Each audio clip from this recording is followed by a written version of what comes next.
Hey now, my neighbors, it's Thursday, and everybody knows what that means. We're coming at you. We're going to talk about that Matrix 4 trailer that dropped earlier today. Star Trek 55 this week, and Shang-Chi gave a box office Kung Fu style smackdown. There wasn't going to be any good. Well, we're going to talk about that. Plus, music probably will be tonight's live episode of this fantastic movie. I'm your host, Geek. Joining me tonight is the magnificent Goldar, the Andrew Golden Cook, the man who wanted to make over his man who was Mr. Narwhal, and graphic hero. Executing a sound producer flawlessly is a Reverend I.E.E. All of our broadcast. Hey guys, how are we doing tonight? Out freaking standing. Awesome. We got anybody in the chat yet? Sprout has joined us. Hey, what's going on there, Sprout? What's up? a big happy birthday to Mr. Sprout. He just turned a big yes. 5-0. Yes, Yeah. he did. Yes, he did. He's one of the last holdouts. Yep. Sorry, I forgot to click the button to get us over, but we're there. I promise. That's you. I okay. promise That's all right. Hey, it sounds All good. right. Hey, you know what? It would not be a Fanboys 918 broadcast after I just said you were executing assigned producing duties flawlessly too. I know. As soon as you heard that, I was like, "Oh wait, where am I at? Oh crap, there we are." That's all right. I'm rusty. We took a week I know. off last week, and Boy. you know, it's amazing how out of what's the word I'm looking for? Can't even talk. Can't even get talk. out of your rhythm, man. That's what it is. Yeah, Get out of your rhythm. Rhythm. That's Been the word I thrown was off looking his for. rhythm. That's right. Reverend. The Reverend IT Geek. For sure. Yes, sir. Now, I am doing this sober tonight, no wonder. So I do apologize ahead of time. So Well, that explains your problem right there. There you go. That you have not been pre-gaming. What's the matter with you? I have not. So I just it's been a really busy week, and so I'm I not. feel your pain. Yeah. Well, and I here's mean, the deal. the fact I that I think got home so late, didn't get dinner until late, and then I had to run up here and set up, and I was like, man, I don't think I have time for actual drink here. So dude, you got to set your priorities. I know, bro. I know. Well, anyway, real Sprout quick, came in and he said, "Thank you, my friends. I think Ronnie's the last to hit 50 in November." Robert Believe he is Folks. correct. Yep. Yo, what's up, Robert? Robert's What's up, here. Robert? Yeah. Nice. By the way, we do need to announce we will be off the next couple of weeks. We will be traveling, taking the Fanboys 918 global. We will probably. I can't imagine that we won't pop up live. But it won't be as sharply produced as Exactly. people are accustomed to. It'll Exactly. be wherever we can prop the phone. True that. We're going international. That's right. We are Right. taking it international, Oh. baby. Damn, I should have downloaded the was the Pitbull International. Yeah. Mr. Worldwide. Mr. Worldwide. Mr. Worldwide. Mr. Worldwide. Guys made an entire living out of one phrase. Yeah. Anyway, so we hope that everyone who tunes in tonight enjoys the show. We want all your comments, even if you're watching after the fact, and we will do our best to respond. Lastly, don't forget to like, share, and subscribe not only to our Facebook page, but jump over to that YouTube page and mash that bell so that we don't want you to miss any of our ever-growing blocks of programming, because eventually we're going to transition all the way over to YouTube. We're going to keep one piece of programming here, but we'll talk about that later. But one thing that is already up and running, actually, we have two things that are already up and running. We're going to jump to those here real quick. The first one is Technically three. Yes, technically three, if you count the show that we're on. Two things we no three blocks of we programming. Boy, yes, boy. Four actually. Just think, folks, you could have not tuned in tonight and missed all this. But Robert's like, how do I get out of this damn chat hall here? I'm gonna get out of here. So anyway, Mr. Narwhal, I believe there is a bit of programming that you've been producing for us called the Fanurism Flicks. You want to talk about that real quick? That's right. So we are showcasing some lost gems, some films that have flown under the radar, some films that may not be considered necessarily the best films, but they are at least worthy of some of your attention. And tonight's episode is no exception. Now, we actually did a very small poll on Facebook here to find out what film, or at least what genre of film you would like to see. And the two genres that we had for this week were either a underrated blaxploitation classic or a underrated British horror film classic. Oh. And yeah, trust me, both films, both genres are solid, but in this case, the winner was blaxploitation. Hell yeah. And this film, this is one that while not a lot of people have seen, you've probably heard about it, at least from one source. So, Mr. IT Geek, sir, would you please roll the trailer? and here it comes. Trouble is here. Trouble is this man's name. If you got trouble, call T and leave a message. Service is prompt, efficient, and deadly.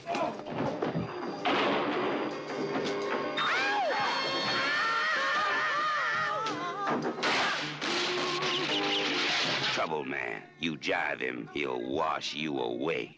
Trouble man. Rated R. Restricted.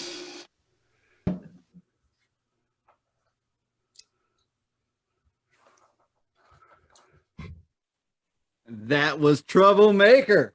Troublemaker. Troublemaker. Damn. Troubleman, that's right. Hell yes. The movie that was recommended by none other than Sam Wilson in Captain America: The Winter Soldier. You know, a lot of people talk about the fact that the soundtrack, as you saw, was the only soundtrack ever done by Marvin Gaye. The actual film itself is actually a surprisingly strong film. I watched it again just the other day, and it's a really entertaining experience. So check it out. It drops this evening at midnight, so it'll be there on Facebook under Fanurism Flicks for your viewing pleasure, as are all of our other Fanurism Flicks presentations. This may beat Miami Connection. This may be finally beat Miami Connection. You came out of the gate really strong, man. Yeah, I you did. did. Sprout's got a few comments. Wanted to catch them up real quick. So Sprout came in. My friend Tammy Lane was just in town from LA today. They named a street after her. She won an Oscar for best makeup effects for Lion Witch in the Wardrobe. Oh, Sprout, awesome. man, you need to set us up so we can do an interview with her and get her yeah. on the Fanboys 918. And then basically before Mr. Narwhal introduced the movie, he says it's got to be Dolomite. got to be Dolomite. And then he came back, Dolomite. oh, hell yes, Trouble Man. So all caught up. Well, that's awesome. And no, that was a great trailer and everything. That looks fun to watch. Oh yeah. And as good as the trailer is, the movie is even better. That's Awesome. That's unusual. And as a matter of fact, that's something I'm going to bring up later tonight. So on our other piece of YouTube programming, I'm going to jump over to Goldar. We're still on God of War, correct? Yes, we are still on God of War. We just posted episode 22. We have finally caught captured the Black Rune that helps us get to Jotunheim. But before we could get there, we had an interruption. So it's detoured our journey to bring us back to Hell, Hel, Norse mythology. Yes. So now we're trying to make our way back out of Hell to get to Jotunheim. It's been a journey. Let me put it that way. It sounds like that's our program that we called none other than Fanboys 918 Night Crawlers. So Yes. make sure you drop those on Saturday evenings or Sunday, somewhere around there. Is that right there? Yep, Hold late Saturday night, early Sunday morning. That's when I drop those episodes. So just keep your eyes peeled for those. Yep. Yeah. I typically watch it Sunday morning when I'm sitting down on the back patio drinking my morning drink. Awesome. Not coffee, my morning drink. Morning cup of Bailey's. Yes, that's it. That's it. Yeah. Sprout, who's a big watcher of gamers, game streamers and stuff like that, saying many big streamers are doing God of War right now, so it's a perfect time in Goldar. So Oh, yeah. wow. we're trendsetters. Yeah. We're trendsetters. I think people. it's because God of War Ragnarok is supposed to be coming out here Yes. pretty soon. So You Yeah. are correct. You are See, correct. man, we're ahead of the curve. Exactly. We are That's on right. I'm going to I saw steal a line. I saw this coming. Right. Stealing a line from one of my favorite broadcasters. We were on the cutting edge of societal evolution right here in the 918. Speaking of which, Yes. I have just witnessed some people play Aliens Fire Team. Oh, that yeah. looks amazing. This studio, this is their first game that they made, and it looks really good. And the people that were playing it were having a great time. So Oh, wow. we're gonna have to see if we can get like an actual live stream going. Yep, 3 or 4 of us on Oh, it. that'll be Now, great. we actually had talked about this game several episodes back and stuff, and we were pretty impressed with the trailer. Looked really cool and stuff. So It looks fun. Yep. Now, do we know, is this Xbox or is this PS4 or PS? Which it's system on is this both. coming on? Is it It's on on both? Xbox and PS4, but I don't believe it's cross-play. So Okay. whatever They got we this for choose- ColecoVision because that's all I've got. Go back to your Pong and you'll be all right, bro. I believe it's on PC as well. Looks like we lost Norwal for a while, but He'll he'll be be back. able to jump back in. He'll be back. Oh. He'll be back. But it's available on PC as well. So whatever we choose, we just have to make sure we're on the same platform. Gotcha. And then but yeah, it looks amazing. Like Okay. I kind of was skeptical because most Alien games are terrible except for Alien Yep. Isolation. I was gonna say Alien Isolation looks pretty damn good. I've never played it, but it looks really good. It looks really good, but like this one, it looks like it's fun. So I think we should definitely try to work something out for that. Yes, we'll definitely do that. And so is it like most games where basically we can all join to, for those who have the right games and systems, we should be able to join and, fight aliens together, right? Like a lot of games are doing nowadays. Yes, it is multiplayer online. Game over, man. Game over. I think you can only do like 3 players, is what it said, which was kind of odd because most games are like 4 or more. Oh, but, wow. But yeah, you could do 3. Yep. So well, yeah, the game I'm playing right now, Dark Souls 3 with my boys. I think it's only up to 3 or 4 that you can bring in. In some areas, you only can bring 1 person in. So I'm wondering if it's going to do that. Let us get caught up on the conversation board real quick. Sprout came in. John is drinking his communion wine Sunday mornings. Right. Robert Folk's KOTOR remake should be amazing. Yeah, And I've then, heard good things. Yeah, I want to see that one too. And then Sprout comes back. Live stream is so it's so we can watch and chat. Yes. Yeah. And also John Kraft is watching. Oh, hey, John. Yeah, Thanks hello for joining us. Yeah. Awesome. So we've talked about hopefully Mr. Narwhal gets back in. Yeah, I saw his text message. Basically, he had a power flicker. Oh, and so everything's reset. So that's going to take a few minutes. But that'll take a few. That's okay. right. Because We already talked about Fanurism. We talked about Nike. Now let's talk Oh. about one piece of programming. Wait a minute, Oh. Golder. I have one more thing. What's Oh, up? I yeah. was going to say one more thing. Yeah. Late announcement. One more thing. Late announcement just before we jumped on. Yes. Insomniac has announced Spider-Man 2 Oh, okay. for PlayStation 5 and a Man. Wolverine game. Oh, really? I yeah. saw. Oh, Okay. Did you throw that man. up at the page? Yes, I posted Okay. I that thought on the I page. saw that. Oh, Yes. wow. Well, Okay. I'm I looking can't forward to wait a for Wolverine that. game by Yes. Insomniac. Oh, I mean, oh. the last Wolverine game, it was okay. The Wolverine Origins game. Did you ever get a chance to play that, Goldar? I didn't get a chance to play it, but I heard like the game mechanics on it were actually pretty good. So like if you had to choose between watching the movie and playing the game, you just play the game instead. Yes, it was. The game was way better than the movie. There were a few game mechanics that were difficult. I mean, it had some kind of the earlier games where basically if you got stuck in a corner, the camera view would spin and basically you couldn't see what you were doing because it spun into a wall and then you didn't know how to get out, and usually that resulted in your demise so it could reset and stuff. So I'm really hoping they get a good Wolverine game coming back, and I'm looking forward to Spider-Man 2. I've had a tremendous amount of fun on Spider-Man and the Spider-Man Miles Morales games on the PS Station. Awesome. Mr. Narwhal, you back with us? I'm back with Tuesday. us. Apparently we had a Wampa trip over one of the power cords. I hated when that happened. Yeah. Was it a Mugatu? Wasn't a Mugatu? No, it was a Zima? Wampa. It was a Wampa. We live here. We live up here in the north. We got Wampas, man. Oh, okay. That's true. Well, has anyone seen Star Trek Lower Decks this week? I haven't seen it Yes. yet. No. Yes. Okay. So, we're not talking about that tonight. Not We're yet. talking about Not yet. So, We're not there yet. So talking anyway, about sad topics. Let's yes. move right Well, along. no. Now hold on, because we talked about things that are on YouTube, and we have one Yeah. piece of programming Oh, that we're not that's right. moving to YouTube. And by the way, Reverend, what is the name of that particular property?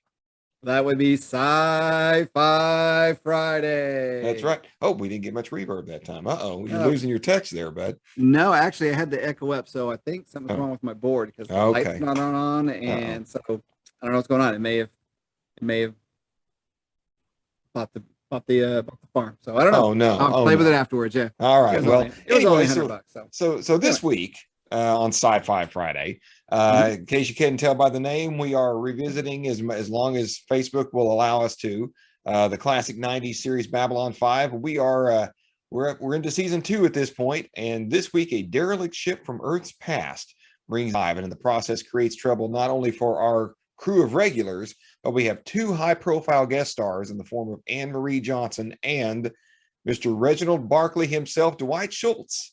There's a few rotations on the station this week in the 5th episode of season 2 entitled The Long Dark. It's another great episode. I don't know how much it really moves the plot along, but it's a good episode. And that's all you're going to get from me. If you want more, you got to tune in tomorrow at 7:00. So with that, let's get rolling. And before we get in the show proper, unfortunately, we have to revisit the RIP segment of the show. And we talk, one of the things we've talked about as we do these little rest in peace tributes is that as we have aged, it's only logical that so many actors and creatives who've taken part in creating our fandom will leave us. I mean, that's just part of time and life. However, the first one tonight is tragic. When we learned earlier this week that Michael K. Williams, he is a renowned and fan favorite character actor, passed away at the age of 54. The details are still kind of sketchy, although some of the things I've heard are really tragic. But we're not going to focus on that. We're going to focus on him and his career. He is one of those actors that I know on sight. I mean, he's always solid. He draws you to him anytime he's on camera. And unfortunately, I never watched the 2 shows that he's most famous for. And that is The Wire and Lovecraft Country. Although I've never heard a bad word about either one of them. He got 5 Emmy nominations between those 2. Have any of you guys seen either one of those shows? I've watched part of Lovecraft Country and I really enjoyed it. It was very, very interesting. Okay. It starts off like a show from a specific time period. I believe it's dated back in the 40s or 50s, if I'm not mistaken, maybe a little bit earlier. Gotcha. And it's about a guy that's trying to look for his dad, and then it gets real weird after that. like real Huh. weird, real Okay. quick. All right. So All right. it was a good show. I haven't finished it, but it's been good so far. Okay. Anybody else? Unfortunately, no. Yeah. I've never watched either series. So, Yep, but you're right. You're right. I mean, when I heard the name, I wasn't familiar with the actor, but as soon as I saw his picture, I was like, oh yeah, it seems like I've seen him in a lot of things. Yeah. But just unfortunately, I just it's one actor I'm not familiar with his career. Yeah, he's done almost everything. Yeah. I mean, and then we have, I believe, we had one who passed basically the week we were off. Yep, that'd be correct. Who would that be? The Reverend? That would be Mr. Michael Constantine. You may recognize him from the My Big Fat Greek Weddings 1 and 2. I mean, those two movies he's in, he is just very prominent, very very funny. His delivery is great. I mean, you know. I know he's got a long, prosperous career. He's had a long, prosperous career, and but those are two movies that he always stands out with me. Is just because, you know, he was just so funny and stuff. So, But yeah, and he was one of those guys that, you know, he's you're right. He's most known for the Big Fat Greek Wedding movies, but I mean, he was an actor that's been in literally everything, you know, in the 60s, 70s, and 80s. I mean, you name it. He was Murder, She Wrote, Simon and Simon, Airwolf, MacGyver, Magnum PI, Remington Steele, Highway to Heaven. Yep. Yeah, I mean, he was in tons of stuff. You name it. You know, the Love Boat, Quincy, Benson, Lou Grant. I mean, the list just keeps going on and on and on. Yep. The guy is just one of those prolific character actors. And he'll be missed. Yeah, absolutely. He will. He will. So, and ironically, one of the strange things was when you were reading through his resume before we went on, he was on every 60 show except Star Trek. It's like the only one he didn't do. Pretty much. Yep. So before we go out of this section, so a little bit of, I think this is kind of one that I wanted to bring up is more of just kind of a Fanboys 918. So, you know, those of us that are in our group, you know, we have our loved ones and everything like that. And, but as we all know, we're also huge loved ones of our family canine pets and such. Oh yeah. So he's joined me up here many times in episodes. So I want to do a shout out to my dog Pistol. We had to put him down last weekend, and so he'll be missed up here in the studio, joining me on these Thursday, Friday night shows. So just want to do a shout out to him, and you know, and just say he'll be missed. So. Absolutely, he will. He was a stalwart companion. Yes, he was. He always had his own opinions about everything. So, really, he was a big Ryan Reynolds fan, I think, if I remember. I think he was. He loved him some Ryan Reynolds. So Sprout, let's catch up on that right there. Yeah. Sprout came in, latest comment, the last one. Manimal, Robotech, and My Two Dads. Apparently, he was in those as well. So I bet he probably did do a voice in Robotech.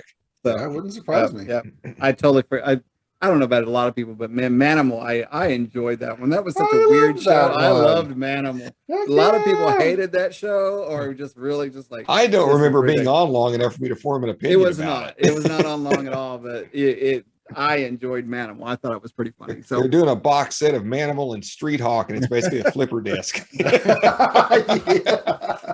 That's about it. Yep, 100. So yeah. Speaking of discs, I'm going to move on to the music corner if that's okay. Is that all right, man? Yep. Because I am holding here and we always try to do something that's relevant, and we're not doing that tonight. I am holding in my hot little hands. It came in my mailbox. I don't know how well we can see this here. The little screen reflection. Screen reflection. There we go. Oh, there you go. There you go. This is the 40th anniversary, which will be next year, reissue of La La Land's double disc remaster of the soundtrack to Star Trek II: The Wrath of Khan. Ladies and gentlemen, a finer soundtrack you will not find unless you get Star Trek 1 or 3. But this disc, when I saw it, I had to order it. They put one out But kind of before I discovered the greatness of La La Land Records, by the way, they're not supporters of this channel, although they damn sure should be.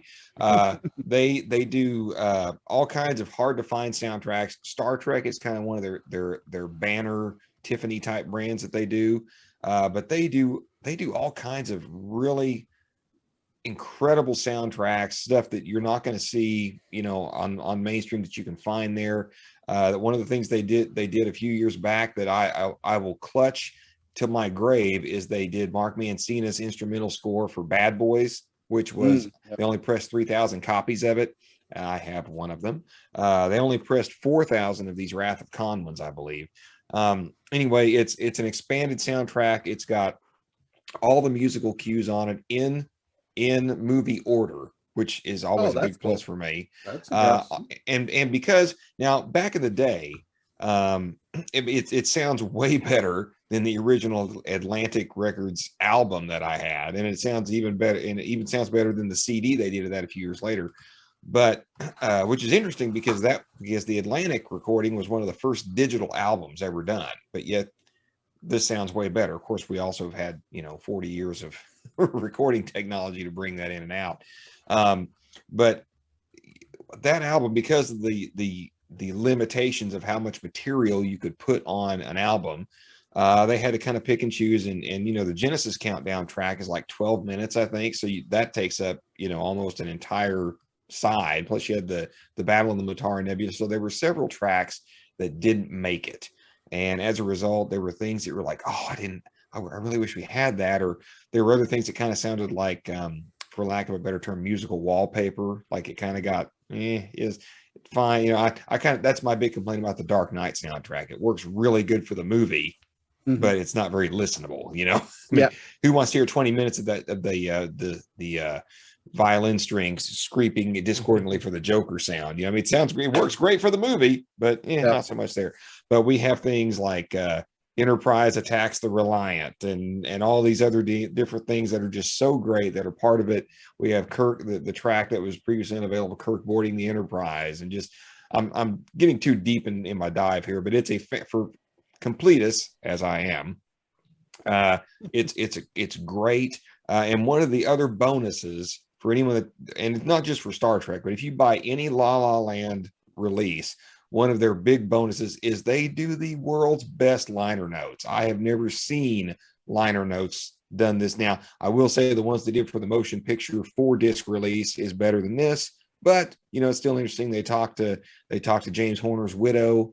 They do bring up the fact that this was Horner's first big score. This was his break into the mainstream.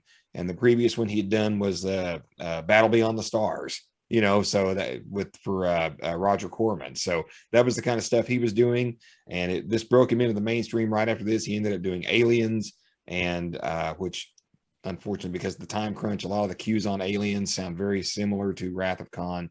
And then, of course, everybody knows where his career went from there. So if you are a Star Trek film music fan, or if you are just a film music fan and you have $35 burning a hole in your pocket, please go and purchase a copy of this.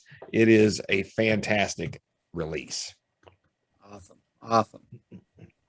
I know it's not our typical music corner, but no, that's what the whole that's when we did this is what I kind of envisioned the music corner to be. It was like music that inspires us, the music that we're excited about, when it doesn't have to be by bands or anything, and it can be just like you're saying, soundtracks and stuff like that, because you're right, the music sometimes can make or break a movie and everything.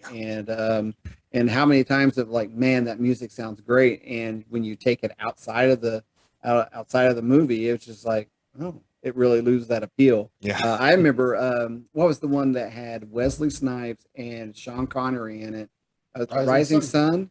Yes. And I loved I enjoyed the movie, thought the soundtrack sounded great with it, and I went and bought the CD. And I got home and I'm like, it just really was like flat to me. And I was like, wow, I didn't think, it's probably the first time I ever had an experience where I saw taking the two elements and separating, did not result well. So, right. Yeah. Totally. All right, gentlemen. Well, I think, do we want to do our first trailer of the night? Do we want to do that, or we want to keep on the Star Trek topic? What do you guys want to do? Doesn't matter. I say let's do our first trailer. Okay. Yeah. That's right, guys. We had which they've been teasing it. The Matrix Resurrection dropped its first teaser trailer today, and I have not watched it. I want to be surprised. So I want to watch it, be as surprised. I don't know if you guys all seen it? Have all three of you seen it? All right. So let's cut away here and take us to Reverend. Why don't you cue up the teaser trailer for the Matrix Resurrection?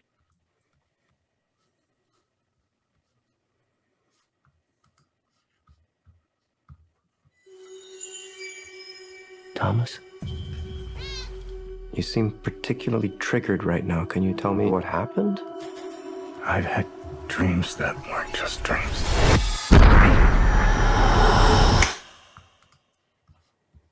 Am I crazy? We don't use that word in here.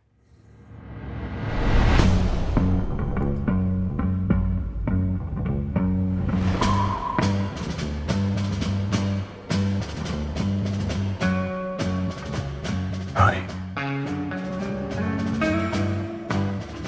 Have we met?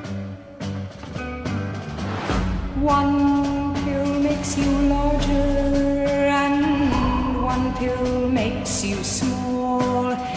And the ones that mother gives you don't do anything at all. Go ask Alice when she's 10 feet tall. Time to fly. And if you go chasing rabbits, If you want the truth, Neo, you're going to have to follow me.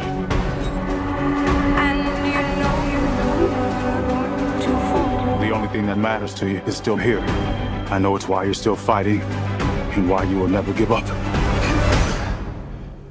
You don't know me, no?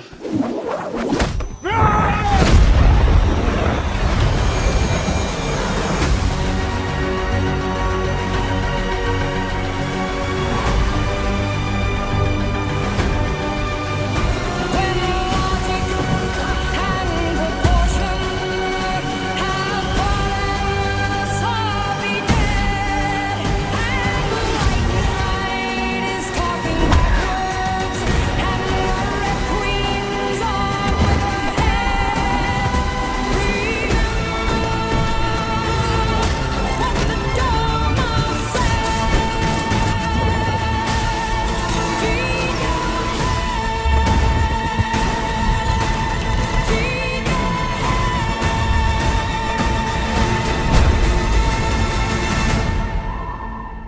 After all these years, to be going back to where it all started.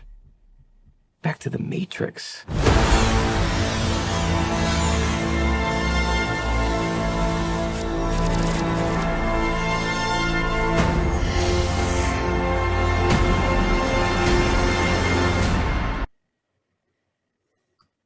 That was what? That holy hell! Wow, man, John Wick 4 looks badass. I was gonna say, man, you didn't tell me John Wick was in the Matrix. This is a crossover movie. What the hell?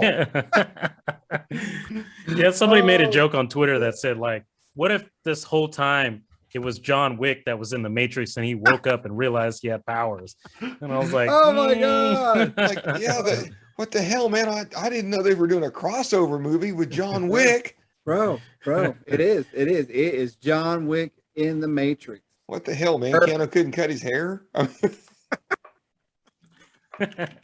Oh my God! But no, that looks way. Oh my God, that's way better than what we got on Matrix 3. You know, Yeah. Snorefest.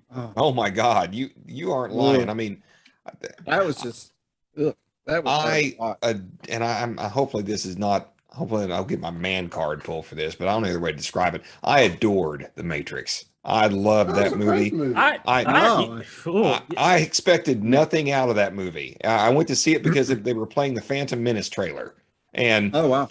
that's the only reason. I mean, I thought of all the movies that were playing it, it was the one I thought would offend my sensibilities the least. I mean, I saw the trailers, thought it looked interesting. I thought, well, I'll be entertained, you know. Right. Yeah. And when Trinity jumps up and they do that first bullet time shot, I remember the theater went ape shit. I Yep. mean, it went nuts. And I mean, and from that point on, it was, you were on a ride. And Yep. I did not think that The Matrix Reloaded was as successful. There was a lot of things about it that I liked, but it wasn't as successful a film. And I thought Matrix 3 was just a train wreck. I mean, it was just a huge, I mean, by the time we got to the end of that movie, it was so off mission. It was like, how did we get here? How did this? So I'm hoping that this rights some of the wrongs, but I'm a little concerned that we might be remaking the first movie.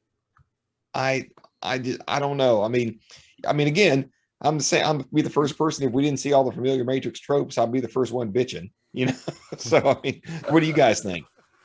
I personally enjoyed all three of the movies. I thought they told a pretty good story overall. That basically, like, Neo is a glitch in the program that just keeps coming about. He's inevitable. He will keep happening because the machines were inevitably created by humans, and they're not perfect, and they keep having a mistake that keeps showing up.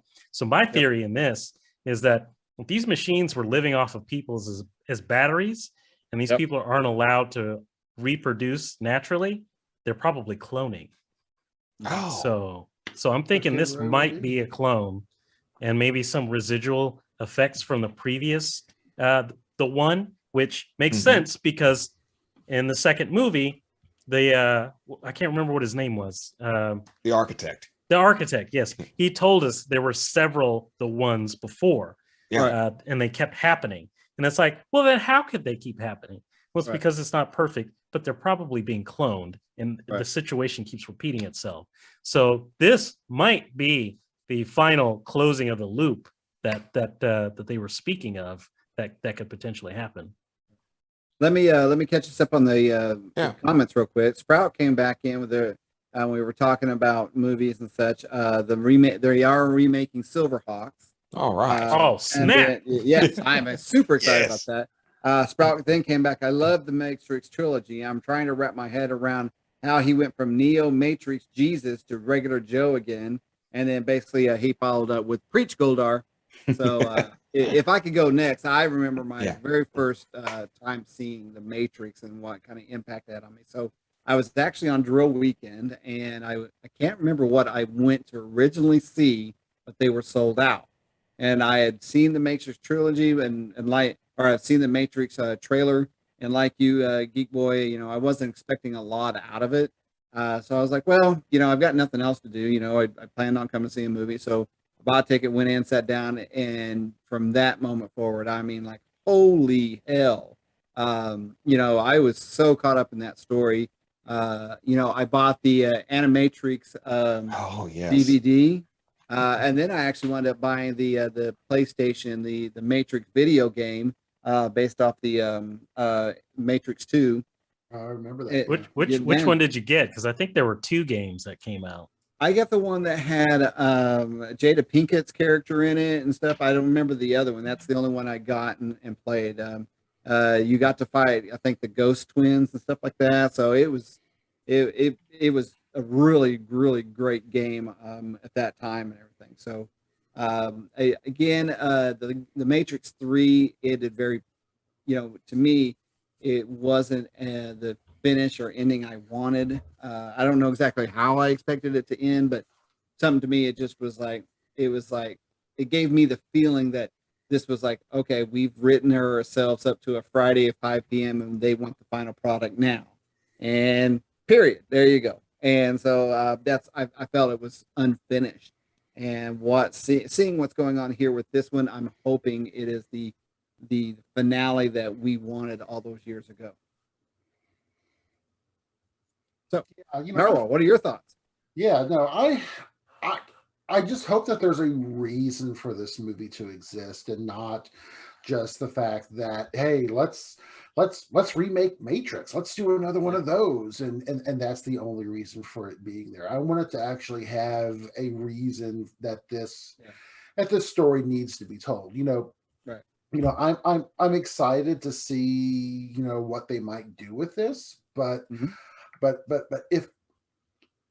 if they're making the movie just to try to get some more money off of this this franchise. I don't think it's going to be as good as we would, or at least as good as I would like. Just like the rest of you guys, I was a big fan of the original Matrix when it first came out.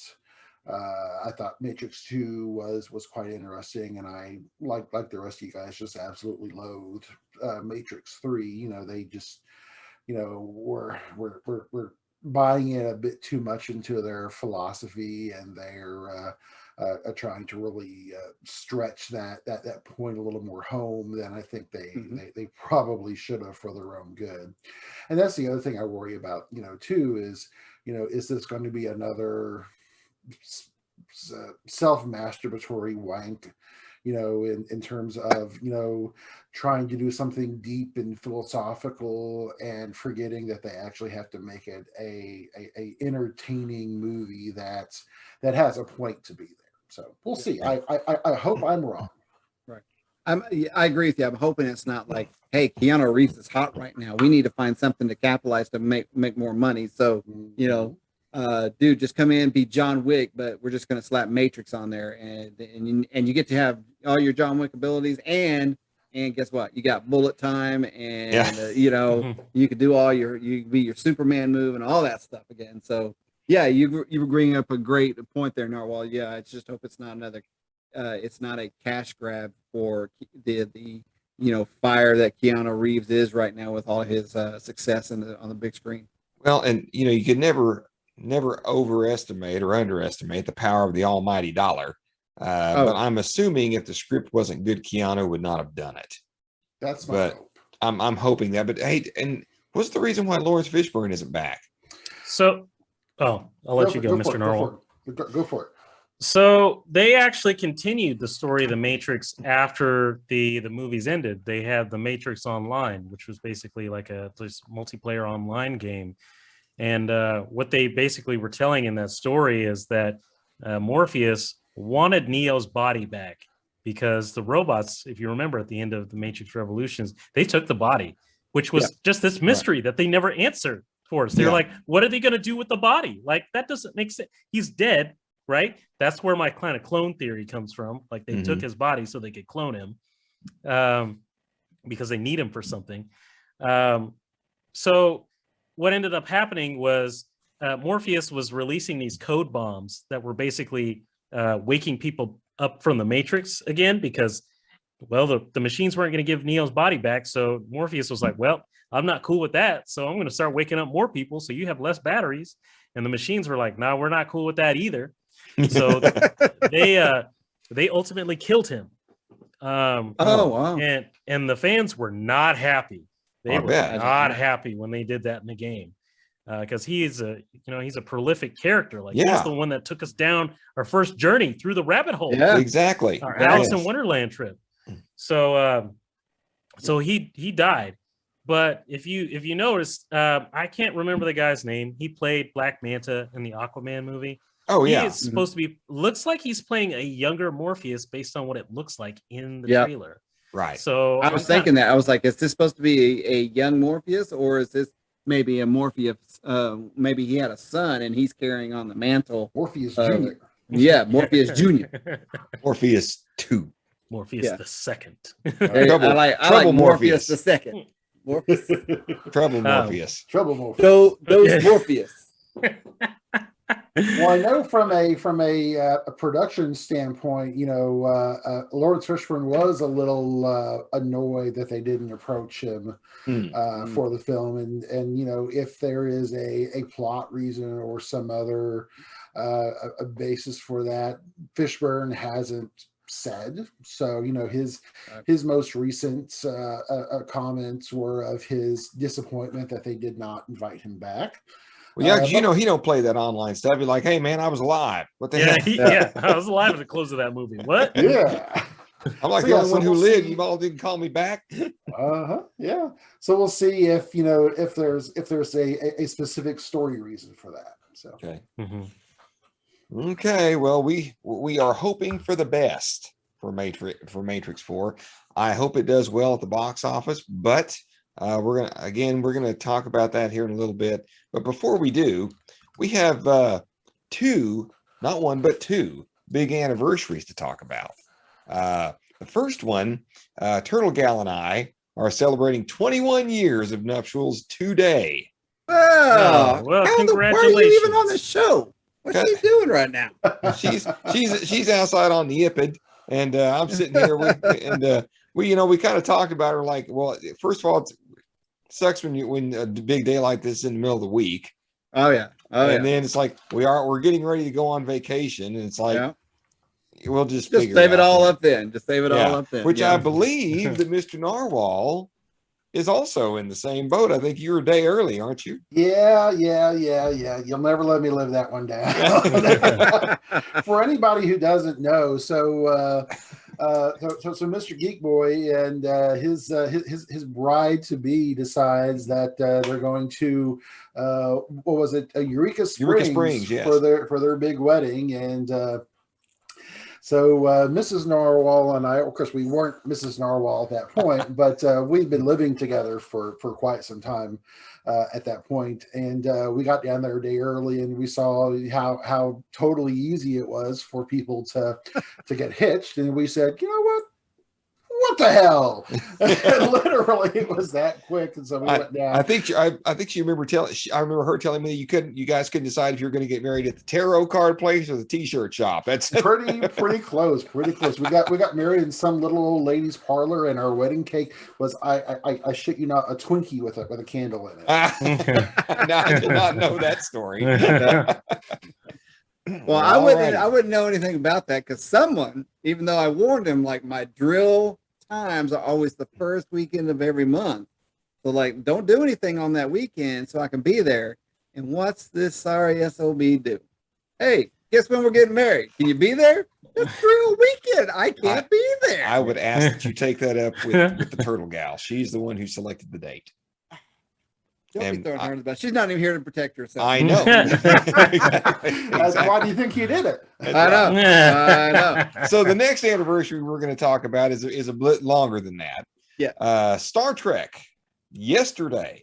Oh, before we go any further, we got a couple comments in the thing. Let me catch this up. It's only two. Go ahead. Sprout. What if John Wick is what Neo is dreaming? And then he, I guess, going back to why you're here, not, with the better half is old balls. Just be real. Yep. True that. Anyway, but go on. If you think I got the old balls, listen to this. So actually, yesterday was the big day.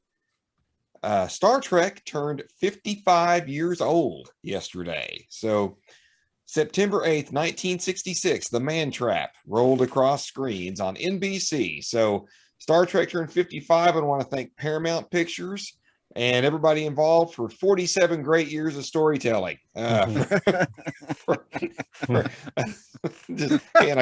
can't say that enough from the bottom of my heart. Thank you, Star Trek, for 47 great years of storytelling out of your 55 years. My first experience was in 1977.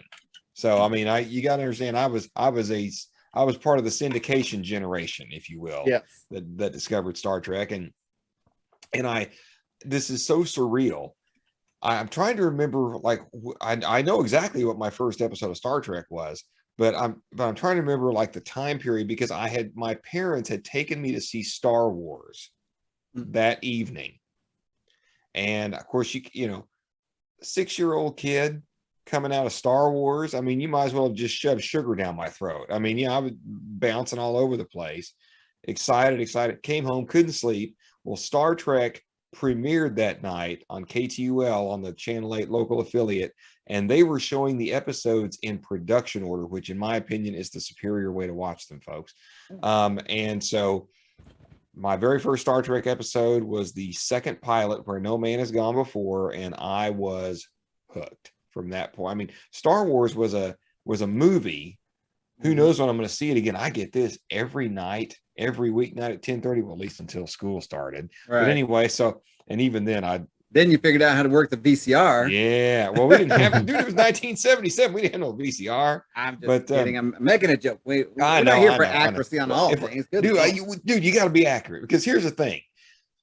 Star Trek has always been active in my conscious because, like I said, I discovered Trek in 77.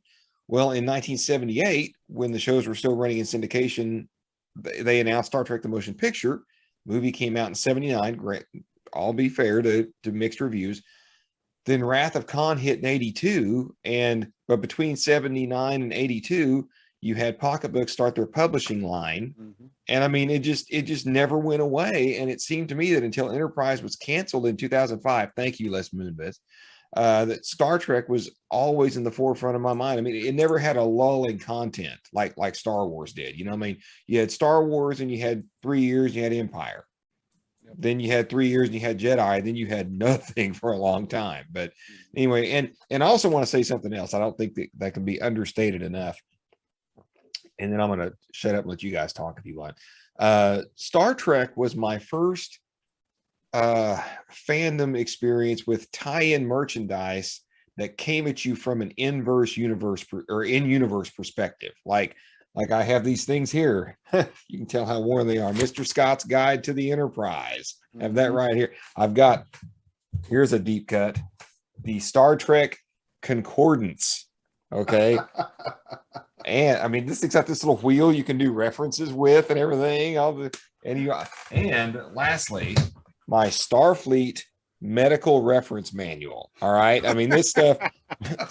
And all this stuff came out like it was licensed material. None of it was and I had the Franz Joseph technical manual and the blueprints, and it was just so freaking cool, you know, that. So like in my mind, well, yeah, this is what the Enterprise looks like on the inside, you know, and it's just and it was all written from like this technical manual is it's written like a book from the 23rd century, you know, I mean, except there was no they would probably done iPads back then. You know, so you have that, like I said, plus you have the novels and the comics. And then I'll never forget when I was going to see Wrath of Khan on opening day in June, which by the way, I'm committing us to a 40th anniversary retrospective. So we have until June of 2022 to get it out.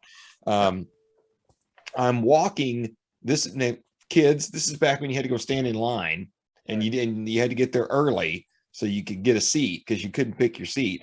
I'm walking. And you had to be together or buy your friends tickets if y'all wanted to sit together as a group. Yeah, exactly. Yes. Yeah. So my parents dropped me off. I met my buddy Jeff Mindeman there, and we were walking down the line, and I see these guys some of these guys been here like all night. Like they either been here all night or they set up, you know, way early, and they got their camping gear out and they got their dragon dice out. I'm like, hey, these guys are playing D&D. That's kind of cool. That'd be a neat way to pass the time. And I walked by the guys playing D&D. And instead of someone saying they were going to cast a spell, the party leader said, okay, open a hailing frequency, and rolled his dice. And my life changed forever. Oh my God, there's a role-playing game of this. Oh my God. You know, anyway, but I digress. You know, Star Trek has always managed to stay relevant in whatever phase of my life I'm in. I mean, my God, there are episodes of the original series that resonate with me now that I found really easy to dismiss, you know, back when I was younger. An episode I could not stand, and probably is why I didn't watch it, was, anybody remember Return of the Archons? Mm-hmm. Are you of the body? Hello, brother. Are you peace and love? You know, well, that episode never resonated with me because in 1977 or 78, when I saw it, it was about the dangers of communism when it was written in the 60s, right? Well, I'm a 6-year-old kid. I don't know anything about that. Right. Then by the time I would have been smart enough to figure that out, and I revisit it back in, say, the 90s, well, the Berlin Wall's down, you know? So, but now I watch it. Are you of the body? Are you one of us? Meaning, in my mind, do you wear the thing over your face? Have you had the thing put in your arm? Are you of the body? Peace and long life to you. But it's like, okay, there's a lot of different meanings of this thing that work, even though that's not what it was intended, but watching it in our current climate. Mm-hmm. And also Taste of Armageddon, you know, with the recent let's say recent unpleasant military situation that happened around the world. You know, it's like, man, how did we do this for 20 years? It's because we've made war palatable, and that's what they did in Taste of Armageddon. We have our computers fight our wars. We just, when your name comes up, you go get in the disintegration chamber and you're done. And we've done that to preserve our culture. So, you know, and Kirk says, well, F this noise. We're going to fix this culture right off the bat. Good old JTK. Wrong directive, Schmine directive. Exactly. Like PD what? I don't know anything about that.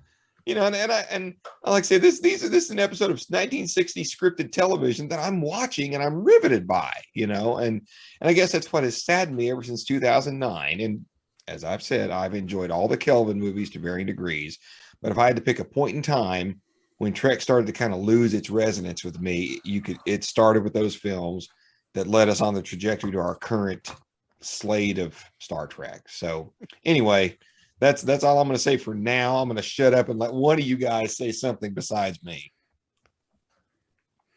Yes. Oh, I haven't even started preaching yet. Oh man, go ahead, Nora. So it's sort of funny. I actually came to Star Trek a little later than a lot of people. I saw Star Trek on occasion when I was a kid, but it had zero resonance with me. Like Geek Boy, I went and saw, Star Wars and just thought those were awesome. But then I saw Star Trek and I was like, what's this boring talky version of Star Wars? This is not good. And so I completely dismissed it totally. Wow. Yeah, the first time I ever remember Star Trek was actually Star Trek the Animated Series, and that's the one that sort of made me go, oh, this is interesting, because it was a cartoon, but even then I didn't really watch it much. It wasn't until I remember sitting in front of my TV and I was watching some entertainment report, and they were talking about how shocked they were that they blew up the Enterprise. And I was like, they blew up the Enterprise? I remember that the Enterprise, it was that spaceship from that Star Trek show. And they showed the clip of Star Trek 3. And I'm like, wow, that was pretty cool, that little clip I saw, because I never paid attention to any of the movies and stuff, right? Because like I said, I just didn't care. And then when Star Trek 4 came out, it's like, I'm going to give this Star Trek thing a try, and I went and saw Star Trek 4, and I really enjoyed it. I very much appreciated it, and that's when I went back and started watching not only the original series episodes that were available, but then I shortly after Star Trek 4 came out, obviously we had Star Trek: The Next Generation, and that's really when my Star Trek love pretty much got solidified, was with Jean-Luc Picard and the crew of the Enterprise D. So even though I came to Star Trek much later, it still has had a fairly significant impact, not only in my fandom, but just in my appreciation for television as well. Absolutely. And my love for high-minded science fiction, I guess, for lack of a better term. So I would say, so I know we in past topics when we've talked about Star Trek and everything, I've always regaled the story of basically when I was younger, is basically my older brother is the one that got me hooked on Star Trek. But in the beginning, I always fought it because he wanted to watch TV when we got home from school and watch, what's this damn boring ass Star Trek stuff that's on the TV. Give me my G.I. Joe, or give me my, whatever cartoon was my taste at the time. That's what I wanted. I want to come home and have control of the TV. And so that was always, a huge point of contention when I got home. And so I never gave it a chance until, a couple years later. I'm trying to remember what episode it was that kind of made me sit down and go like, oh, let me give this a look. We've talked about so many of the episodes, and even Sprout here, let me catch him up on his statement. Yeah. Sprout's B-Day, 1971, good day, don't you think? And then he came back. My first memory of Star Trek was episode 18. Those Gorn reminded me of the Sleestex from Land of the Lost. Yeah. So that one's kind of stuck in my head right now. And I'm like, I don't think it was that one. Man, what one was it? All of them are flooding my memory right now, and I can't remember which one it was. I want to say maybe the Corbinite maneuver. Oh. It was probably the one that hooked me. And so that was like, I really, like Geek Boy said, I was a syndication Star Trek, birth right there. Mm-hmm. And so I think the Corbinite maneuver is the one that basically got me hooked. And then, of course, started going to the movies. But and like Mr. Narwhal said, basically my true love of Star Trek was solidified when the Next Generation came on the air, and that was just because I now saw it as this is my Star Trek, and it's not my brothers who introduced me to it and stuff. So, unlike Geek Boy, I am still enjoying certain elements of the Star Trek that we're getting nowadays. I can't say that I don't agree with him on some of the comments that he has and stuff. We all know that the uniforms don't affect me as severely as these. Oh God, dang man! But we're not even going to go there. We're not even going to. You went there. No. I'm just saying. Hey. I'm just trying to show we have our differences, bro. Goldar's about to gnaw his own foot off. He's like, I know. So I'll wrap it up by I'm still a Star Trek fan to this day, and I will continue to give them every opportunity, good, bad, or indifferent. Goldar, anything you would like to add about Star Trek? I don't know what your level of fandom on this topic is. My level of fandom is not huge. I actually watched it more when I was a kid because I watched The Next Generation a lot because that was a show that my dad used to watch, and I used to just like spending time with him, so I would watch that with him at the time. And then I just enjoyed watching the show, and from there I kind of moved on and watched a little bit of Deep Space Nine and then a little bit of Voyager after that. But after that point, that was about when I stopped watching like Star Wars, or not Star Wars, God, good Lord, Star Trek television. And I mostly stuck to the movies. Like I went back and I watched some of the original Star Trek movies because I'd never seen them before. And they'd always had good reviews, most of them anyway. And then, I just pretty much stuck to the movies, watched all the old ones, watched the Next Generation, the newer ones. I've enjoyed the ones with Chris Pine and Zachary Quinto. So I'm kind of looking forward to the next one, whoever makes it. Though I'd really like to see Quentin. I'd really like to see a Quentin Tarantino Star Trek movie. See what we don't have that trailer ready to drop. That's awesome. I started saying, if I know it, man, we could have played that one up hard. I'd love that. Yeah. Fan made one. I was gonna say, like, how many racially inappropriate words can they say in outer space at this point? Which is kind of what I want to see. They said in that fan made trailer, it's like in a galaxy of green blood, green women, and Nazis. If anyone's watching, there is a fan made trailer for a Quentin Tarantino Star Trek movie idea, and it's hilarious. It's hilarious, dead on. I mean, it looks truly. I mean, it's just a whole bunch of scenes cut together. Oh, the scene with Scotty at the end, and he's about to fight the Klingons on Trouble with Tribbles, and it just goes through that red screen, and that true Quentin Tarantino. Yeah. Oh my God! It looks exactly like something Quentin Tarantino would make. It looks, and I love how when there's a scene, I believe it's from Operation Annihilate, where they're getting bum rushed by this mob, and they all, it was like one of the first times where like the entire landing party fires its phasers at once. So you have like 6 phaser beams coming out, and they remove the phaser sound and dub in like machine gun sounds. Yep. Awesome. It's fantastic. Yeah. So, saying all that, you can imagine my trepidation when I heard there was a trailer that dropped for Strange New Worlds today. And have you been running it while we've been talking? I haven't even been looking. So. No, I didn't. Okay. We really hadn't dived into it yet, so I didn't want to play it before we kind of really can talk about it. Sprout just came in with a comment.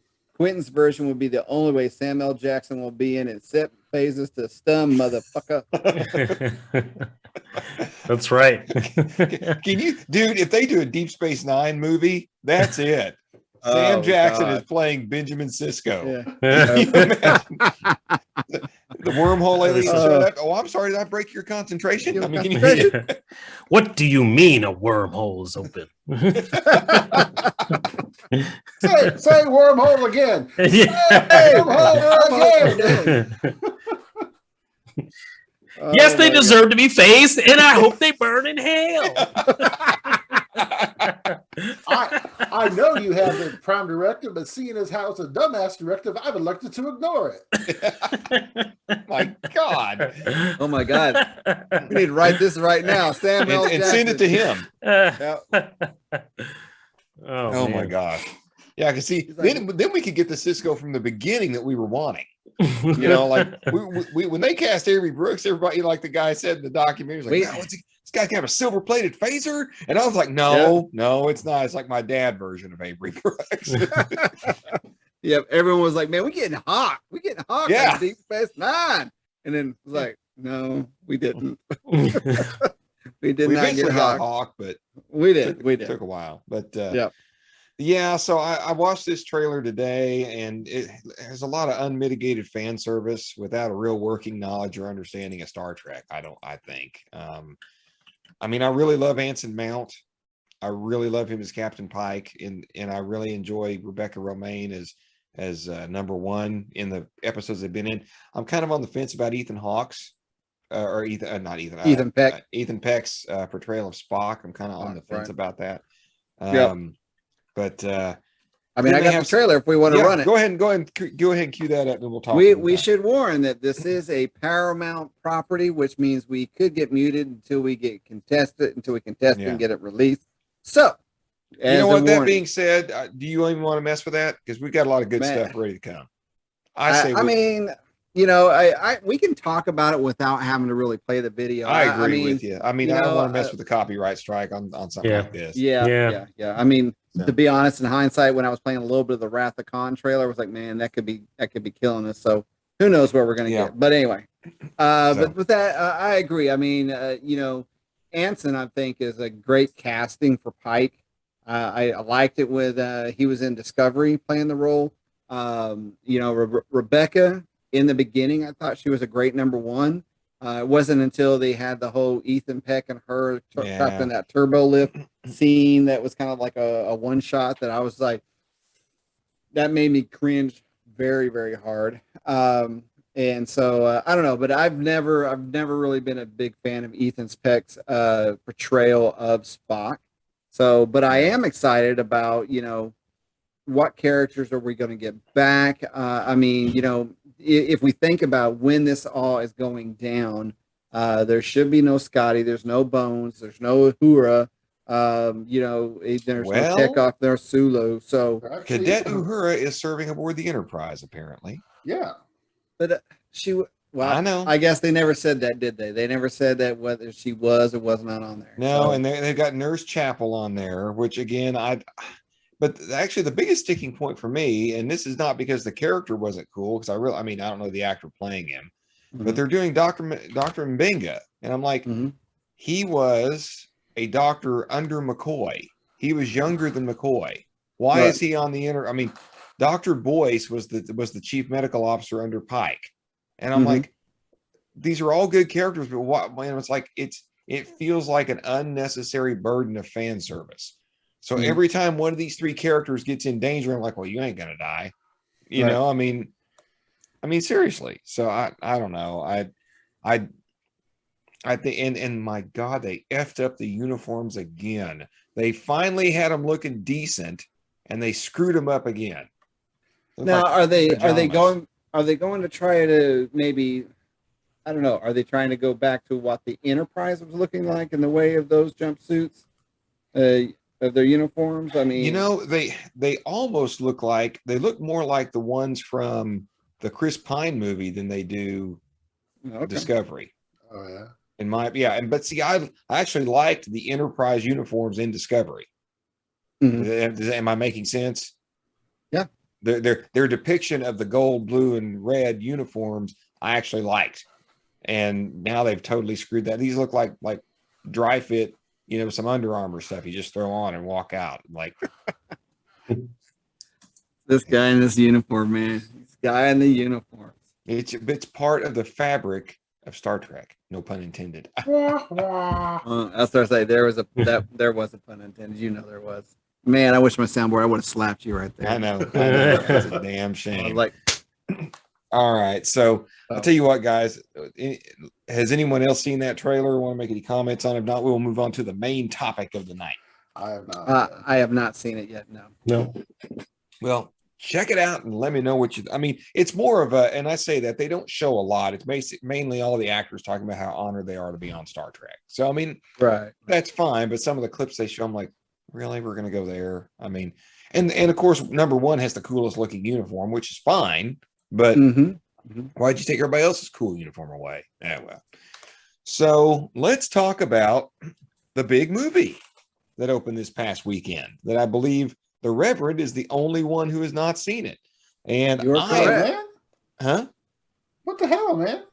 Dude, man, I'm telling you, bro, it's just that I've not had that opportunity. I mean, I was gonna go see it this weekend, and unfortunately had some situations with, Pistol, and then wouldn't you know it? Well, I mean, I was gonna go see Free Guy on Monday with the Geek Boy, and turned out my dryer went out, so basically couldn't finish the laundry. So Monday morning had to get up and go to Lowe's and find a new washer dryer set, get it home, get it hooked back up, get everything completed. So it was just a 3-day weekend. Was not a very good 3-day weekend. In fact, even my work week, I wound up having what was going to be a 2-day trip down to Houston turned out to be an entire week. And it was just super action packed, getting work done. And so it was just, is what it was. So, yeah.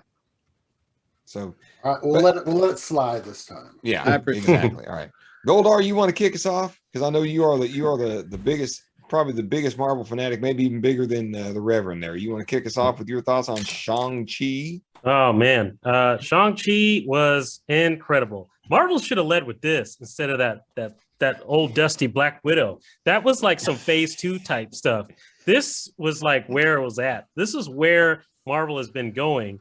So when they gave us that other thing, that was kind of a step back. This is a huge step forward. So if you were disappointed by Black Widow and how they gave you a 2-dimensional mustache twirling villain and like a really cool villain that had like no backstory, this makes up for it. We get a villain who, just like Killmonger, just like Thanos, you can totally relate to their motive and why they're doing it. It's almost I don't want to give too much away here for anybody who hasn't seen it, but it's very endearing why he's doing what he's doing.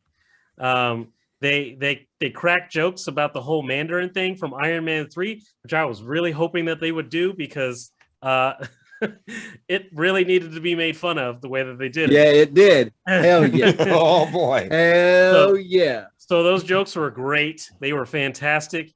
They incorporated a lot of the well, pardon my language, the oh shit, like Jackie Chan type of fight scenes where like Shang-Chi was like surprised, like that something was coming at him every time and was just reacting to it like Jackie Chan would back in the day. It just felt like a just amazing like mingling of different themes for the movie. It felt very like hard-boiled, like type street action with a little bit of classic Jackie Chan kung fu, but also a little bit of Crouching Tiger, Hidden Dragon. And then it closes out feeling like a Marvel movie. And it worked. All of it. It worked. You get to see a lot of Easter eggs that are planted throughout the movie that will lead to later things, especially the mid-credit scene. Boy, that mid-credit scene has got my wheels spinning. That there's that I think it's related to something that we've already seen. We'll give away what it is, but after you see it, think back to all the properties that have been released this year and what it could be connected to. And then not only that, but the final post-credit scene. Think about the things that when you see that, think about the things that were released as well earlier this year that could be connected to as well. And by the way, guys, we're going to talk about the box office of the movie as well, but I want to get everybody's thoughts about the movie itself. So, Mr. Narwhal. Yeah, The Love Fest continues. I freaking loved this movie. This is one of the best Marvel movies that we've had, pretty much bar none. I would put this up there at the top of the Marvel movie list with like the first Avengers movie, the last Avengers movie, just such a strong film. And not only is it a strong Marvel film, it's really just a strong film in general. It's really well told. The direction and the characterizations are awesome in it. Aquafina makes the movie. Yes. She pretty much steals every scene that she's in. To Goldar's point, this really is sort of a almost a love letter to a lot of the old wuxia type films. There's three major, I guess, set pieces in this that involve martial arts.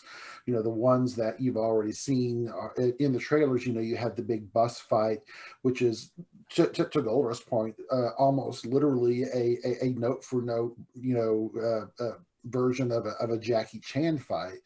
Then you've got the big, fight that they have there with the side of the building and the catwalks, which is very much like what you would see almost like in the John Woo film. And then you've got the big climactic fight, which, again, to Goldar's point, really brings us back to you just said the name, Crouching Tiger, Hidden Dragon. Thank you. Yeah. A Crouching Tiger, Hidden Dragon type of old style movie. I mean, it's just really well done. And I have to say that this really helps to underscore the importance of a director and sort of shows you what a director can do with a script and a writer that's not necessarily the strongest, because if you remember from previous, this the writer of this film has had two previous films come out this year.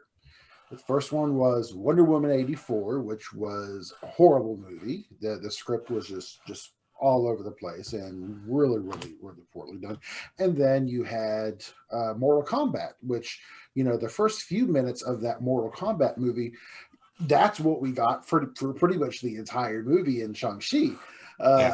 And then, but once that sort of went away, the script and the direction for that film just didn't make it happen. This film really helps to redeem the writer of that film in my eyes, and it's really that Marvel touch. They know what they're doing. A lot of people complain that their films are not filmmaker friendly in some cases, but you can't say no to success. They what they do works. Absolutely. It's a factory, but it's a good factory. Yep. Yeah. So my thoughts, and then I'm gonna kind of let maybe let the Reverend ask some questions or whatnot. So one of the things that I have discovered about myself, and I do believe that when we review these movies, there are certain objective things you can bring to a movie, like is it edited well? Are the shots framed well? Does the director have some style? There's things like that, but once you get past the very technical side of filmmaking, everything that we appreciate becomes very personal to us. And one of the things I've learned about myself, and the older I get, the more I know, is I'm very sensitive to tone in movies. And again, like I say, the older I get, the more sensitive I've become to it. And the quickest way for a movie to lose me is have a wild shift in tone. Okay. On the other hand, I am in awe of films and filmmakers that can change tones effortlessly and not lose me. And Shang-Chi has several tones. It's got, like you guys said, it's got the Jackie Chan Rumble in the Bronx type vibe. It's got, I think you said, and I was looking for it, but I think Narwhal call it a John Woo type fight on the scaffolding. And then it's kind of funny because we've all used the same comparisons, and then it has the Crouching Tiger, Hidden Dragon stuff. And even beyond that, just like a full-on Asian fantasy film with like even some a little bit of, say, maybe some kaiju stuff in it. And not to mention, it opens with a very rom-com vibe.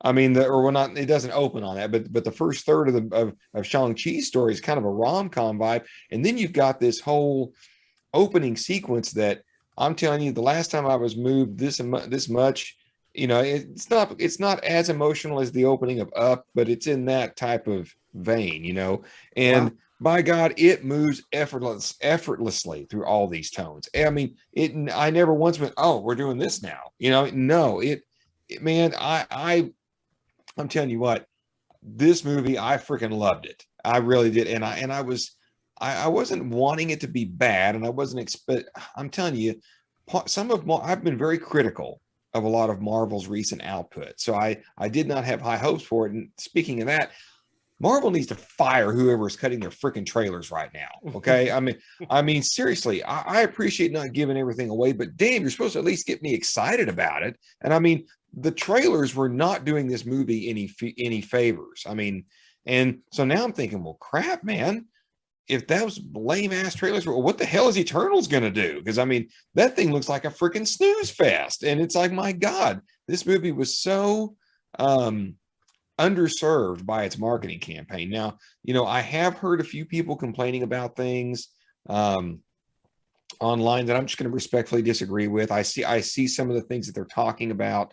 I do agree that Simu Liu, who's Shang-Chi, he's fine in the role. He is no Robert Downey Jr. He's no Chadwick Boseman. I mean, I totally get that.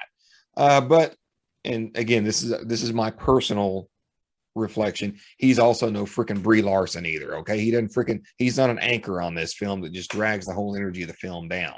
But at the same time, you got to look at who he's co-starring with. He's co-starring with Michelle Yeoh and Tony Leung and all these fantastic, and Aquafina, as Narwhal pointed out. I mean, my God, I'd watch Aquafina read the freaking phone book. I mean, she is really good in this movie. The action scenes are great. And I mean, there's any time, and that was one of my problems with the latest Suicide Squad movie, is there was a lot of tone changes in it, and the last two just did not work for me. They just threw me off the ride. And this thing has, I would say, just as many tonal shifts, and they nail every single one of them. So again, it's not for me. I won't say as high as Narwhal. It's top tier Marvel, but it's not like in my top 5, if that makes any sense. But it totally deserves, in my opinion, the praise it's been getting. I'm going to use the canned talking points the trailer's given. It's a triumph. That's Black Panther was a triumph. Captain Marvel was a triumph, because those are the talking points that Disney likes to put out there. But no, it was a really good movie. Again, I don't think it was perfect. But boy, I mean, compared to what Marvel's been rolling out, and Goldar, I agree with you 110%. This felt like a Phase 4 movie. Black Widow felt like a Phase 2 movie. It really, really did, and that hurt Black Widow tremendously. There's something else that might have hurt Black Widow, but I'm gonna let the Reverend talk and maybe ask some questions or just give what his comments are. Just listen to us gush over this thing. My God, you got 3 people agreeing on this thing.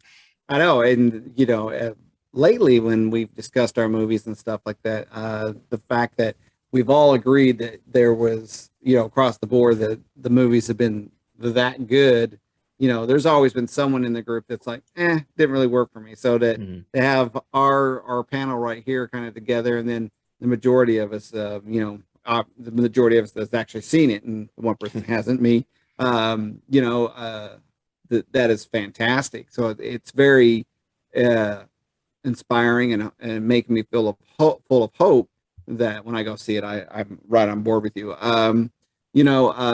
I've been a little apprehensive about it because, though Mortal Kombat was fine, it wasn't that great. Right. Snake Eyes has come out, and apparently that's not doing really well either. So, seeing Shang-Chi, in its glory, it's like, are we getting another Snake Eyes? Are we getting another Mortal Kombat that's just going to be underwhelming? And you may be right a little bit there, Geek Boy, that the marketing for it has been kind of just weak, so it's not gotten me excited. And of course, that hasn't really made me like find the time. I'm like, I'll get to it and stuff. But hearing how you guys are just all gushing over, apparently it's just time to get off my lazy butt and go see it. So yeah, it's well worth it. Yeah. So I mean, would you all 3 agree that basically the movie had you from the beginning? Did it take you guys, at what point did the movie just really sink in, like, okay, I'm here for the ride? I would say probably the first 10 minutes. Like, yeah, the first 10 minutes where we got the introduction of Tony Leung's character. When we got the introduction for him. In the comics, he would have been Fu Manchu, but he's not Fu Manchu anymore. But Yeah, and it's yeah, I thought that was kind of a great change that they made. Yeah. Because obviously that probably wouldn't have gone very well. No. Had they gone But at with the same that. time, but here's the thing though, even if they kept the name, the character was so fully realized that like, yeah, he's the, he's Fu Manchu in name only. I mean, he was totally, that character was so three-dimensional. I mean, he was the furthest thing from an Asian, stereotype you could get. Yeah. I would say the first 10 minutes had me pretty much sucked in because it already had a mix of like, mythology into it. It had a little bit of comedy to start with too. Yeah. Where we get to first see Aquafina and Simu Leong appear in the film. But then also that's about the time when the action sequence starts, not too long after that. And that was just like, oh man, this is just the way that he's like manhandling these guys on this bus. Like, this is great. Like, I'm in. Whatever you got for me, I'm in. So, Narwhal, do you agree with that statement? Yeah, so at the beginning of the film, and this is not a spoiler, the beginning of the film is pretty much subtitled entirely, which I found was interesting. Yes. I forgot about that. Thought, yeah, and when I saw that, it's like, okay, are they really going to like make all of the Chinese in this film actually like subtitled? That's so incredibly risky for them to do that. So I was a little sort of on the fence at that moment, going, okay, are they really going to try to push the boundaries in this? I'm worried that they're going to stick the landing. But then that first big scene there on the bus, that was what really got me sort of in there, and not just the scene on the bus with the fight, but the character interaction that you saw between Shang-Chi and Aquafina's character. Marvel's Katie. That relationship there. For me, that really got me to buy into this. It was the rare buddy pick that doesn't have a pair of male buddies. It's very very unexpected, and it was very refreshing. Interesting. So this one may be a little bit of a spoiler, but was there ever a reference or any type of hint of Fing Fang Foom? No, except maybe. Kind of maybe. It's in the trailer. So I mean, I see where they're talking to a dragon there in the trailer and stuff. And so that dragon is a completely different dragon, but right. So I didn't know, was that some type of underlying landing that they're trying to build into a Fing Fang Foom, and was that ever, and this would probably be a spoiler if anyone's listening, that maybe if you don't want to hear it, if you haven't seen the movie, you may want to mute, but I'm just kind of curious. I think that by establishing, well, first, I know it's what clip you're talking about that they show in the trailer for sure. I think by putting that particular element in there, they have opened the door to Fing Fang Foom. Does that make sense? Okay. Yeah.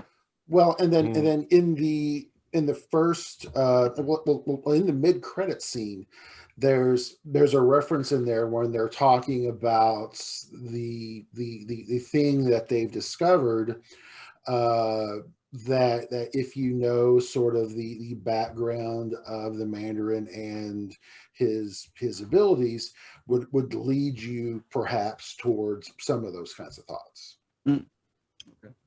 So Goldar, you got any comments about that as well? I think it does open a door for Fing Fang Foom. I want to say that I don't think we're going to see him in the very next Shang-Chi movie, but I could see them leading to that in the third Shang-Chi movie. I feel like for the next film, we're probably going to get more of a street level type villain.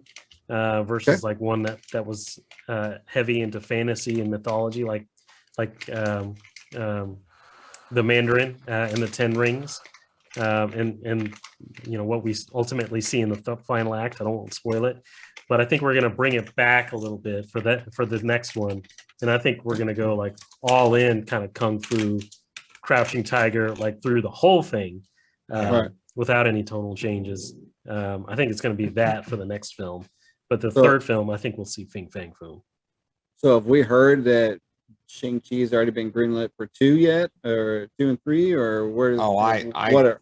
Well, you know what? That's a good dovetail into. Let's talk about the movie's box office. Yep. Okay, because I mean we're all. I think we've between unless the Reverend can think of some other questions. I think we've kind of talked about as unspoiler as we can about it. Without. Yep. But it made $90 million over the holiday weekend. That's a 4-day weekend. Yeah, okay. $90 million. Okay, and I'm gonna recap what this movie had working against it. Okay, I mean, let's talk about this. We have the current health condition of the world. I'm gonna say it. That doesn't seem to be going away. That the media won't let go away. It had no big name stars in this movie. I mean, in this country anyway. It had no big name Marvel characters in the ad campaign. If you heard what I said there, which by the way, that ad campaign was mediocre at best. I mean, I won't say the trailers were terrible, but they were at best, they were mediocre. And lastly, and again, this is just for me, it had Marvel's recent output working against it. It's not been stellar. I mean, I thought WandaVision was a complete misfire. I enjoyed Falcon and Winter Soldier a lot. I didn't think it was perfect. Same thing with Loki. And I think we all kind of share the idea that Black Widow was the wrong movie at the wrong time. So it had all these things working against it. And yet this movie excelled. I mean, we're not at pre-pandemic levels yet. And to be fair, it didn't open as high as Black Widow, but he's not as well known as Black Widow. And my thing is, for this movie to have opened as well as it did compared to another Marvel movie that had a beloved character like Black Widow, I mean, something's going on here, guys. So I'm going to throw this at her. Do you think the Disney Plus / HBO Max stuff is causing? Do you know what the comparison? Can you give us the comparison or remind us of what Black Widow's release information was compared to Shang-Chi? Let's see. If anyone knows that off the top of their head. So basically, Black Widow is still the top for the 3-day weekend for the year. Because when you're looking at Shang-Chi, that's taking into account the 4-day weekends numbers. So if you look at the 3-day weekend, it's just behind Black Widow, because Black Widow, I want to say, made 80 over I think you're right. 3-day weekend, and I believe this one over the 3-day weekend actually came in at like 70. And it was basically on par with Fast and the Furious 9 in terms of the release there. Yeah, and as far as a Marvel origin movie, I think Iron Man is the outlier on the origin movies. I think it opened in line with the first Thor movie and the first Captain America movie. Now, of course, Guardians was huge, but Guardians it was dropped in the middle of the MCU doing everything right. I mean, Marvel could have again released Groot reading the phone book, and it would have made $150 million. So, it would have just been him going, "I am Groot." Yes, Groot. Yeah. I think it may have. I think Ant-Man may have opened behind it. I think.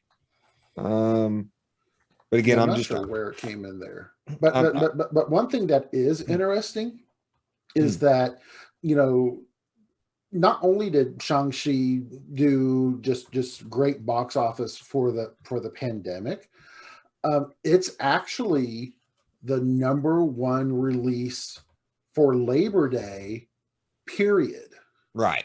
Yeah. Oh, wow. Literally, this movie has blown away by a lot. I was going to say a lot. Yeah. Because let's say the previous record holder was was Halloween that came out in 2007, and its number was $30 million. Yeah. So it completely it chopped that thing in half. Michael Myers got chopped up. That's right. He did. He got crud chopped. Yeah. Yep. So okay. So, Well, go ahead. Well, I was going to say, I feel like the biggest things that worked for Shang-Chi was that it's a brand new character. The trailer had Abomination in it, who we haven't seen since the first Marvel movie. So that's already getting people a little bit intrigued. Fighting Wong, And of all Wong, people. Yeah. So that's already got people intrigued. Like, what's going on here? If you pause the trailer, we get a brand new character. We also, get to see the 10 rings, which is a hint back to the first Iron Man movie. Right. But then also was hinted at in Iron Man 3. So people are already kind of interested, like, where's the payoff on this? Like, what are we going to learn in this one? Looks like we're getting a real Mandarin. So people are already going in with like expectations of like finally getting like a release valve on some things that were unresolved from the first phase of films. Not only that, I think American audiences love Kung Fu as it is. Like, I mean, when Jackie Chan, his films started being dubbed in English back in the late 90s or mid to late 90s, they were a huge hit when they came out. Dude, Rumble in the Bronx. Yeah, I Rumble was in the all Bronx, over that, man. Operation Condor. Yeah. And these were old Condor. movies. Yeah. Like, they weren't new. No. But when they came here, it was a big deal. Super Cop, man, I remember going to see Super Cop with Michelle Yeoh and Jackie Chan. Oh man, this is great. This is great. In fact, I might actually watch that this weekend. It's all riled up. He's like, I can see me some Super Cop. So it already had those things in its favor going in, and plus like the unique use of the rings too, because we all know that the rings were like rings on the fingers, but the fact that they were like bracelets, and then the way that he was using them in the trailer, like that's like, oh, that's really interesting or unique.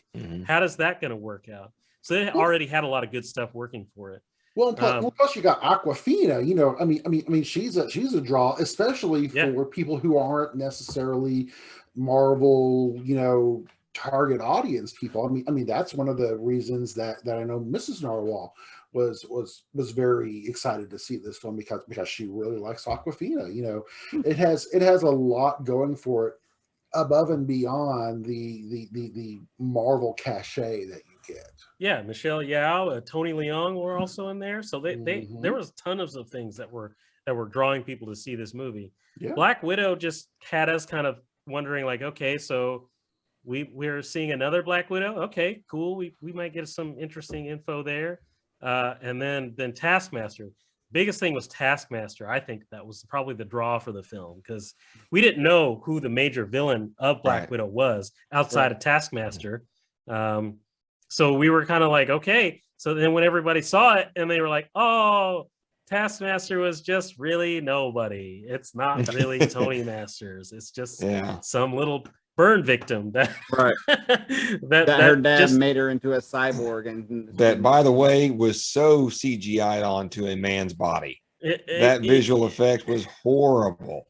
Yeah, and it's like and no personality either. Like, we don't even know how she really does any of what she really does. Like, not even a technical explanation for it either. Yeah. So we really got nothing out of that movie. There was no payoff for that movie. Okay, 0%, except for that post-credit scene. That post-credit scene, I mean, that was even kind of a bust for me in Black Widow because, like, okay, all you're doing is setting up the Hawkeye show on basically a bunch of misinformation. It's like this isn't even right. I don't know. It felt like it was like shilling their next show, which was like. I know that's what Marvel does with these post credits, but it felt very. It didn't feel very Marvel when they did it. Right. So exactly. So audiences got nothing out of Black Widow. So I will come out and say that even if Black Widow was in the movie theaters, I don't think it would have made the $100 million that they were hoping for, or that several, like that $1 billion that Scarlett Johansson was hoping for. I don't think it would have been anywhere near that. I think even if we were in a pre-pandemic levels. Yep. Okay. I think it would not have been successful film at all because she's already dead. Like, nobody cares. Yeah, that's the other thing, that there was no stakes. I mean, so I want to kind of posit this. Then I agree with everything Goldar said, and I sure want to get Mr. Narwhal's take on it. But to me, and Shang-Chi, as much as I enjoyed it, is not my favorite movie of the year. Free Guy is my favorite movie. Everybody knows, anyone who heard me talk and wax eloquently about Free Guy. I've seen it like twice. I mean, I've been to a theater twice to see Free Guy. That's how much I freaking loved it. But it also has overperformed what they thought it would do, but it's also not been available on a VOD service. So do you guys think, I mean, yes, I agree with everything Goldar said, but hell, in my opinion, Captain Marvel was a terrible film, and it made $1 billion because they sandwiched it between Infinity War and Endgame, you know? And so do you think even Black Widow would have done better had it not been on Disney Plus? Do you think, and you think a lot of these movies that have been disappointments would have overperformed had they not been able to stream and come at the same time? Well, I just want to jump in and say, like, even Captain Marvel still had something kind of going for it. Like at the end of Infinity War, we were like, oh, he brought out the pager. Who's he calling? And then we saw the symbol. We're like, oh, it's Captain Marvel. Like, she's super powerful. She'll turn the tides for all of this. So then, like, we went to see that movie because we wanted to see her introduction. We wanted to see how powerful she was as a preface for what's going to happen in Endgame. It was leading into something. Black Widow wasn't leading into anything. It was kicking off the phase, kind of, sort of. Well, not really. I mean, to be honest, not really. Like, this TV shows kicked off the phase, but it was not leading us towards anything because it was a past movie. The character was dead. Like we talked about before, what they really should have done is they really should have given us more. They should have given us some introduction to mutants, maybe not necessarily by their code names, but by their real names. And they kind of did. They gave us one, but it was very disappointing. But they really should have introduced more details about the Weapons Plus program. This would have been the perfect movie for that. I would say that one thing I think they could have done to make this a little, and we're not talking about Shang-Chi, we're talking about Black Widow here. So in case you're catching us at some point in the video of our cast, had Black Widow been maybe cut and filmed in a fashion that maybe this was her life flashing before her eyes that she's falling, I think could have played a little more impactful to the audience that, like, she's seeing these moments and, and tell that story in that way, that I think it could have been more endearing. But I agree with you guys that there's nothing Black Widow did for us in this movie other than the post-credit scene to kick off probably the Hawkeye and probably the Dark Avenger story that I think they're going towards. And so not having any true, buy-in to what happens to Natasha in this movie, her movie, just there's just no way it would have ever made the money that I think they were hopeful for. They would have, again, we've talked about it several times on our past episodes. It would have had to been 5-7 years ago for this to be a relevant story of any sort. So really to get to, I think the point that you were sort of going for too is, when you look at what they've done with the numbers for all the films that have come out with the streaming services and stuff, is there some cannibalization there? Absolutely. But you also have to remember that, they didn't really have a lot of options before that.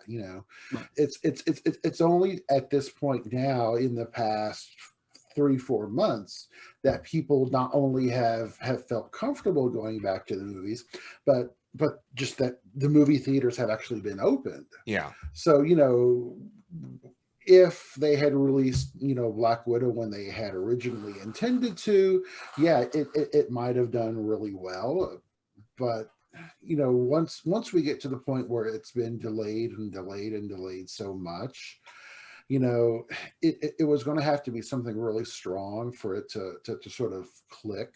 And it just wasn't. It wasn't the movie that people wanted it to be. To something that Geek Boy has said quite often. It didn't meet our emotional expectations that it needed to meet. But are they going to be able to do this again going forward?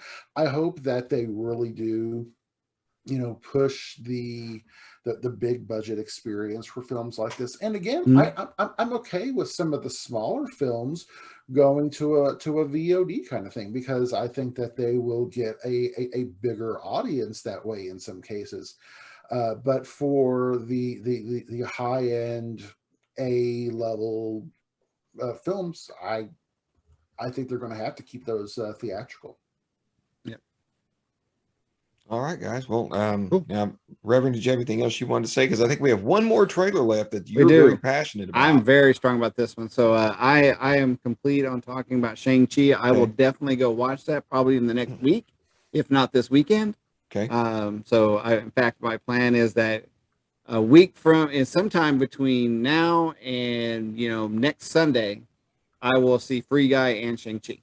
All right. Oh, wow. You're going to do a double. Okay. Yep. You will not be disappointed. If you get to see one movie, okay, see Star Wars. But if you're going to see like but if you've seen more than one movie and you're going to do three, if you could see 3 movies in this next week, I would say do Shang-Chi, Free Guy, and Jungle Cruise. That's my recommendation. All right. Did you see Jungle Cruise? Yes, I did. I'm watching it through. I have access to a Vudu account. Well, look at there. Yeah, it's such a fun movie. It's great. It's fantastic. Yeah. All right. Cool. So I guess with that, anyone else have any comments before we move to our final trailer and wrap up of the evening? I do not. All right. So this one is one I'm super excited about and a little just angry about, because once again, DC is about to deliver what I think will be a great animated movie. That once again, why didn't they just make this live action? And this, of course, is the DC Injustice, and it's based on the video game Injustice: Gods Among Us. So I'm going to cue up the trailer, and we'll come back and give it a quick talk, and then we can wrap things up. So this again is DC's animated movie Injustice.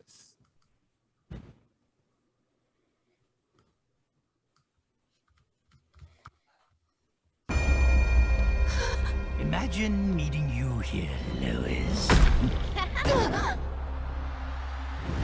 This is a priority call to all Justice League members. A woman is missing. She's one of ours. Her name is Lois Lane. Lois. My masterpiece. Brace yourself! You took his wife. You took his unborn child and his city. Why? After all these years, Batsy, you really need reasons from me?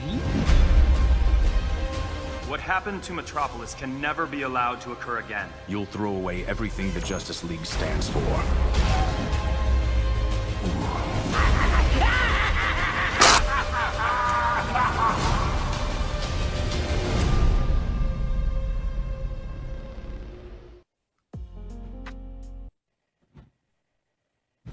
That was DC's Injustice. It's a pretty short trailer, but man, it's got me so stoked. I really enjoyed playing the video game.